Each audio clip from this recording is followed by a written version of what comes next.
আসসালামু আলাইকুম। সবাই কেমন আছেন? আশা করি সবাই অনেক অনেক ভালো আছেন। আমি অনেক অনেক ভালো আছি, অনেক অনেক সুখে আছি, বিশেষ করে অনেক অনেক আনন্দে আছি।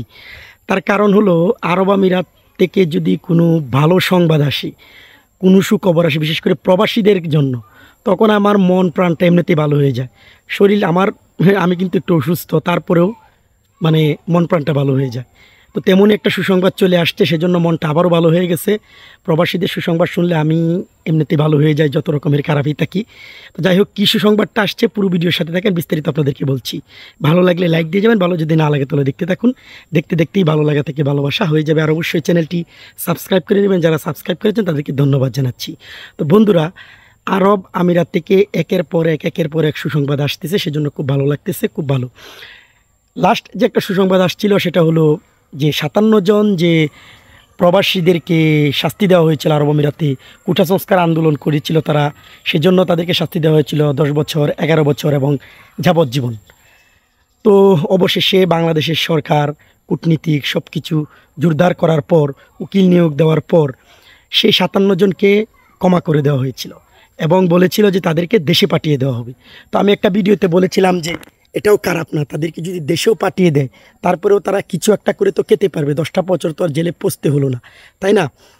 কিন্তু যখন আবার শুনতে পেলাম যে তারা নাকি ওই দেশেই থাকতে পারবে, কাজও করতে পারবে, তো এখন বুঝতেই পারতেছেন যে এইটা কত বড় একটা সুখবর হতে পারে, তাই না? তো এই সুখবরটা যখন শুনলাম, আমি আসলে অনেক অনেক খুশি হয়েছি। মানে যেটা আমি আসলে ভাষায় প্রকাশ করতে পারবো না কি খুশিটা আমি হয়েছি। কারণ যে সকল প্রবাসী ভাইয়েরা গিয়ে বিপদে পড়েছিল বিভিন্ন রকমের কারণে, তারা হয়তো বুঝতে পারে নাই। আরব আমিরাতে কিন্তু আপনারা জানেন যে কোনো রকমের মিছিল মিটিং সব কিছুই কিন্তু নিষিদ্ধ।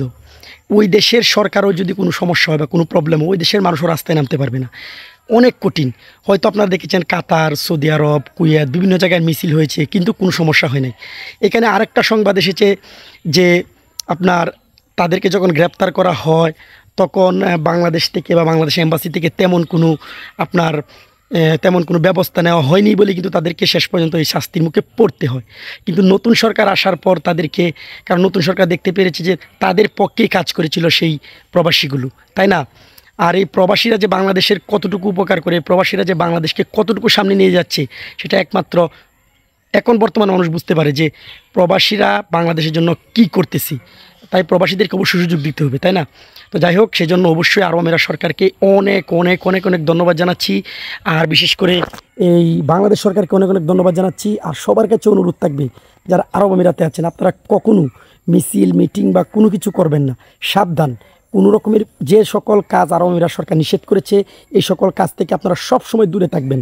বাংলাদেশের ভাবমূর্তি ঠিক থাকবে, আবেগের বশে অনেক কিছুই করে ফেলেন, কিন্তু এমন কোনো কিছু করবেন না। আপনি প্রবাসে গিয়েছেন, কারণ আপনার জন্যই কিন্তু আজকে আপনার ফ্যামিলি বিপদে পড়ে যাবে, প্রবাসী যদি আপনি বিপদে পড়ে যান। তাই আপনি যাতে বিপদে না পড়েন, সে সময় সেভাবে চিন্তা করে, সেভাবে করে আপনি চলবেন, তাহলে দেখবেন যে আপনিও ভালো আছেন, আপনার দেশে ফ্যামিলিও ভালো থাকবে, ভাবমূর্তিও ঠিক থাকবে। তো যাই হোক, আবারও ধন্যবাদ জানাচ্ছি বাংলাদেশ সরকারকে যে তারা এখানে কাজ করতে পারবে, আরব আমিরাত সরকারকে যে এত বড় একটা সুযোগ তাদেরকে দিয়েছে। অনেক অনেক অনেক অনেক ধন্যবাদ আরব আমিরাত সরকারকে। ভালো থাকবেন, সুস্থ থাকবেন। আল্লাহ হাফেজ।